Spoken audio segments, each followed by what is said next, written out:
अस्सलाम वालेकुम दोस्तों, मैं अनी Khan from channel astro moksha एक दफ़ा फिर आप सबकी खिदमत में हाजिर हूँ।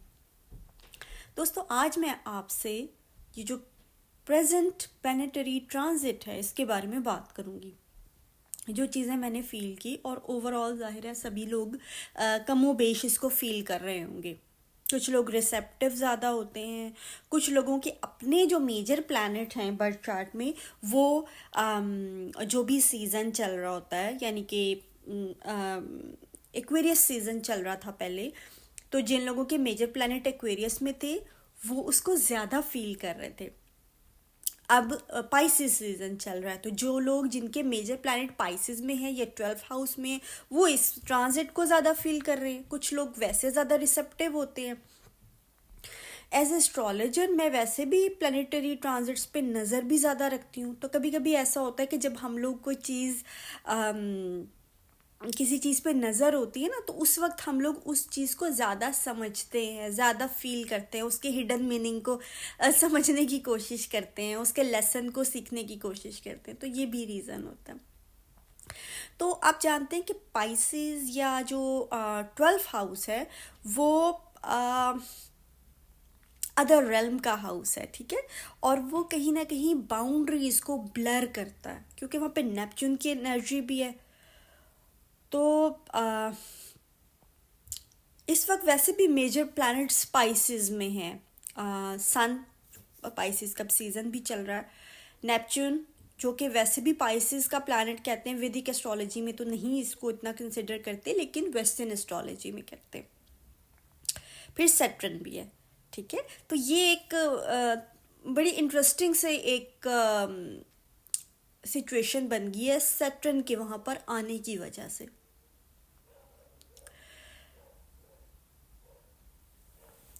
वैसे भी सन पाइसेस में जो है वो वीक होता है, यानी एनर्जी लेवल लो करता है, ठीक है।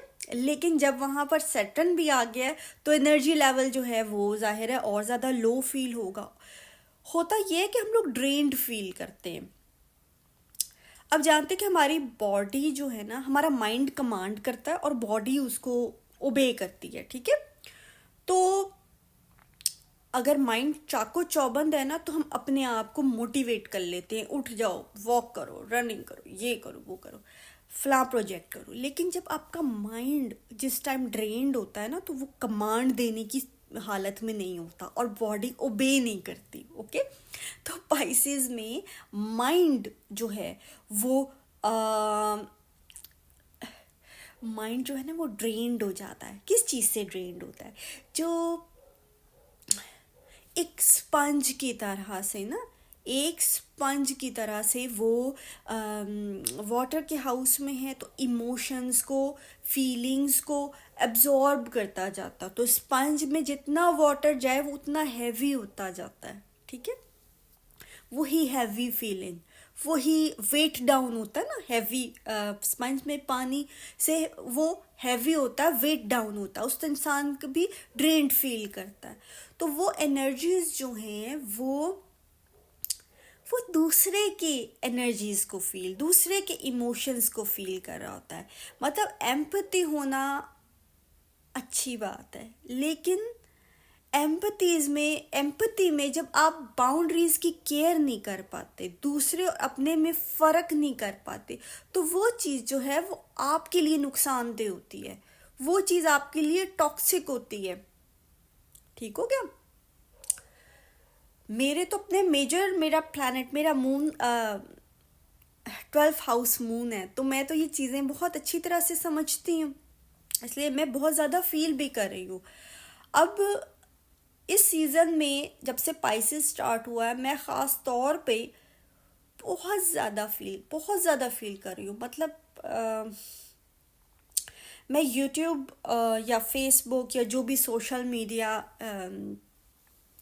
आप जानते हैं कि मैं चाइल्डहुड ट्रोमा पे बात करती हूँ, चाइल्ड अब्यूज़ पे, जनरेशनल ट्रोमास पे बात करती हूँ, तो जाहिर है मैं उस पर रिसर्च भी करती हूँ। तो रिसर्च करने के लिए मुझे ऐसा मटेरियल, लोग जो किताबें लिखते हैं अपने बचपन के बारे में और अपने हीलिंग जर्नी को लिखते हैं और सारा कुछ, वो चीज़ें बस बड़ी पेनफुल होती हैं, लेकिन वो पढ़नी पड़ती हैं। अगर हम उससे नज़र चुराएंगे तो हम इलाज नहीं कर सकते ना। एक डॉक्टर है, सपोज करो वो ऑपरेशन करने लगा है और वो ज़ख्म देख के अगर आंखें बंद कर लेगा तो हो गया इलाज फिर। तो अगर आप ट्रोमा पे बात करते हैं, ट्रोमा की हीलिंग पे बात करते हैं, अपनी ट्रोमा को हील करना चाहते हैं, तो फिर तो आपको सब कुछ फेस करना पड़ेगा, सब कुछ एक्सेप्ट करना पड़ेगा। पहला पहला स्टेप ही ये होता है, ठीक है। तो मैं ऐसी चीज़ें पढ़ती भी हूँ, ऐसा मटेरियल। कई दफ़ा यूट्यूब पे कोई पॉडकास्ट होते हैं, कई दफ़ा रियल लाइफ इवेंट उसमें डिस्कस होते हैं इस तरह के। और मैं उसको जो है ना वो देखती हूँ जब फ्री टाइम होता है। तो एक ख़ास लेवल की मैं अपने अंदर डिटैचमेंट लाती हूँ, तो मैं ये सब फेस कर पाती हूँ। क्योंकि बहुत ज़्यादा अगर मैं डिटैचमेंट ना लाऊँ ना, तो मैं तो मतलब मुझे ऐसा फील हुआ, क्योंकि वो बाउंड्री हट गई ना। अब वो जो पाइसेस सीजन है ना, उसमें बाउंड्री नहीं रहती, बाउंड्रीज ब्लर हो जाती हैं। तो मेरे में और दूसरों में जो सब दुनिया है, ठीक है, आप जानते हैं वीनस स्पाइसेस में एग्जॉल्टेड होता है, क्योंकि वो यूनिवर्सल या जिसे कहते हैं अनकंडीशनल लव लेके आता है, नेचर से भी, जानवरों से, लोगों से, ठीक है।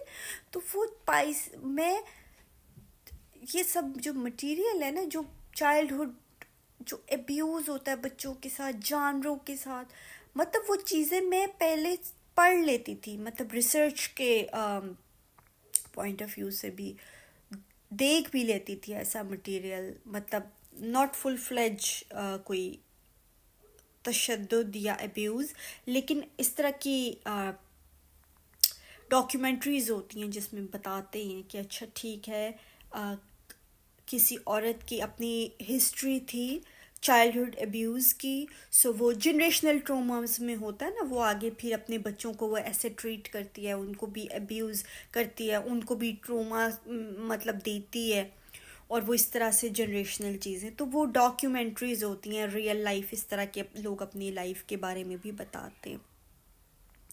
और ह्यूमन साइकोलॉजी के बारे में भी बहुत सारी चीज़ें पता लगती हैं, जो साइकोलॉजिकल डिसऑर्डर्स हैं, नार्सिसिज्म है, और मतलब बहुत सारी चीज़ें, बाइपोलर डिसऑर्डर। तो मुझे काफ़ी सारी चीज़ें इन डॉक्यूमेंट्रीज से भी मुझे पता लगती ह्यूमन साइकोलॉजी के बारे में।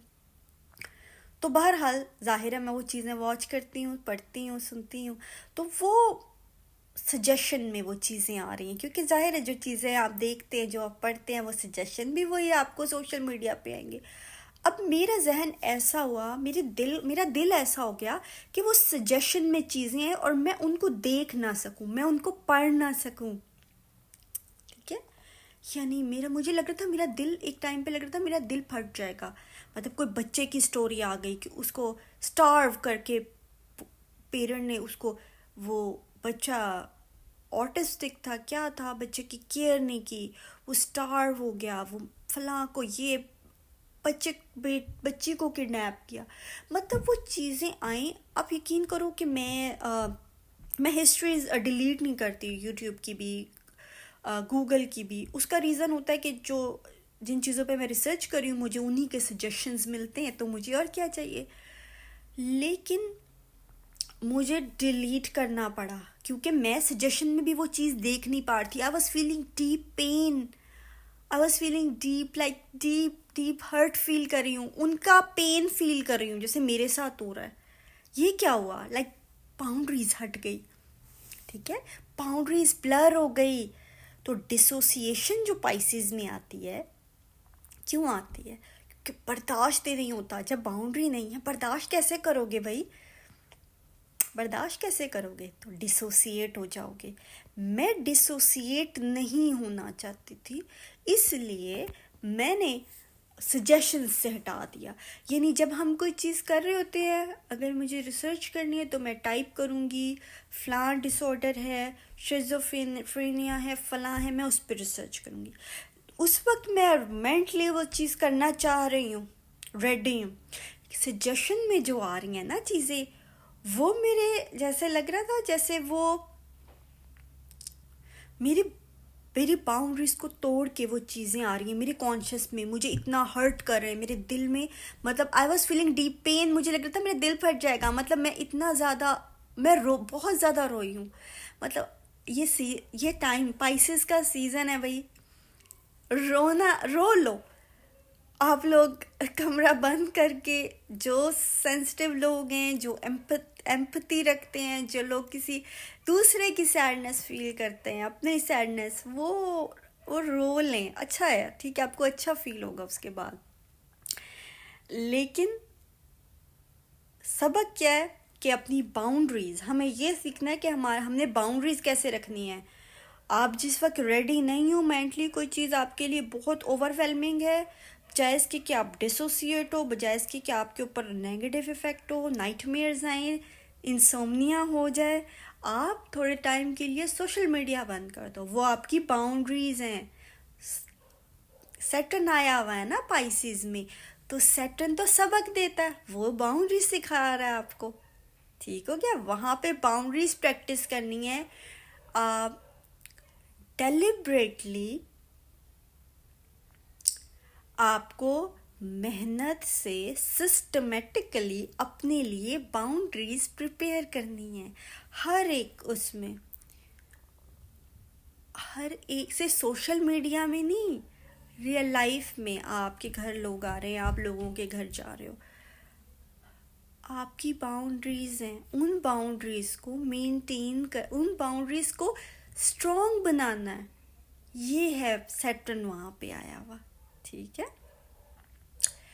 दूसरी चीज़ ये कि 12th हाउस जो है वो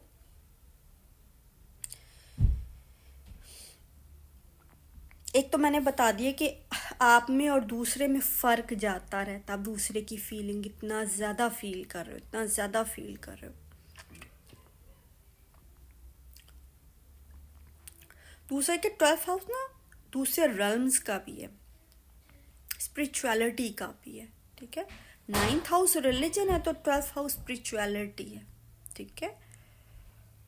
जुपिटर की ही एक मेच्योर फॉर्म है, ठीक है, यानी वहाँ पे वो रिलीजन सीखता है। तो यहाँ सजिटेरियस में जुपिटर रिलीजन सीखता है, तो पाइसेस में जुपिटर स्पिरिचुअलिटी सीखता है, ठीक है। तो यानी जो सब 12th हाउस स्पिरिचुअलिटी का हाउस भी है। तो आप जो हैं, सैटर्न वहाँ पे आपको सिखाएगा कि आपको, आपका जो कनेक्शन है ना, आपको ये एहसास होगा कि हम जो समझ रहे हैं कि हमारा कनेक्शन डिवाइन के साथ जैसा है, हमारा रियलिटी चेक होगा कि दर हकीकत हम लोगों का कनेक्शन वैसा ही है जो हम चाहते हैं। यानी हम चाहते हैं लेकिन उसके लिए हम कुछ मेहनत नहीं कर रहे, हम सिर्फ चाह रहे हैं। हमारे सोचने से थोड़ी चीज़ें होंगी। हम कहेंगे हमारा बड़ा पक्का होना चाहिए, स्पिरिचुअल जो डिवाइन है उसके साथ हमारा कनेक्शन बहुत स्ट्रॉन्ग होना चाहिए। ओके, हम सब चाहते हैं, हम इसके लिए क्या कर रहे हैं? क्या हमारा सोचने से ऐसा हो जाता है? नहीं, ऐसा थोड़ी होता है। उसके लिए तो कुछ ना कुछ हमें करना पड़ेगा, कुछ ना कुछ मेहनत करनी पड़ेगी, कुछ ना कुछ त्याग करना पड़ेगा, कुछ ना कुछ तपस्या करनी पड़ेगी। लाइक एवरीडे लाइफ में भी हम लोग क्या कर रहे हैं भाई, कभी तन्हाई में बैठ के हम लोग ध्यान लगा रहे हैं? नहीं। यानी हमारा रियलिटी चेक होगा कि हम लोग जो सोचते हैं या चाहते हैं कि हमारा स्पिरिचुअल कनेक्शन ऐसा होना चाहिए, दर हकीकत वैसा नहीं है। हमें कुछ ना कुछ उसके लिए मेहनत करनी पड़ेगी। सैटर्न मेहनत करवाता है, सैटर्न रियलिटी चेक लाता है, सैटर्न डिसिप्लिन करवाता है। तो हमें कुछ ना कुछ डिसिप्लिनरी एक्शन लेने पड़ेंगे। कैसे होते हैं वो एक्शन? जैसे मुसलमान 5 वक्त नमाज पढ़ते हैं, वो भी एक टाइम टेबल को फॉलो करना है, वो भी एक डिसिप्लिन को फॉलो करना है, ठीक है। या हिंदू पूजा करते हैं, या मंदिर जाते हैं, या व्रत रखते हैं, या हम मुसलमान जो हैं वो रोज़ा रखते हैं। रिलीजन की तरफ, स्पिरिचुअलिटी की तरफ हमें कनेक्शन मजबूत करने के लिए कुछ ना कुछ या घर का ऐसा माहौल बनाना पड़ेगा कि जहाँ पर इबादत या जिसे कहते हैं मेडिटेशन, ध्यान लगाना मुमकिन हो पाएगा। तो इस तरह की कोई ना कोई सिचुएशन बनेगी। तो चलिए, आप लोग भी शेयर कीजिएगा अपनी एक्सपीरियंस, अगर इस तरह का कुछ है आप लोगों के साथ हुआ है या ऐसा कुछ। चलिए जी, ठीक है, इंशाल्लाह नेक्स्ट इसी टॉपिक के साथ आपकी खिदमत में हाजिर होंगे। अल्लाह हाफिज़।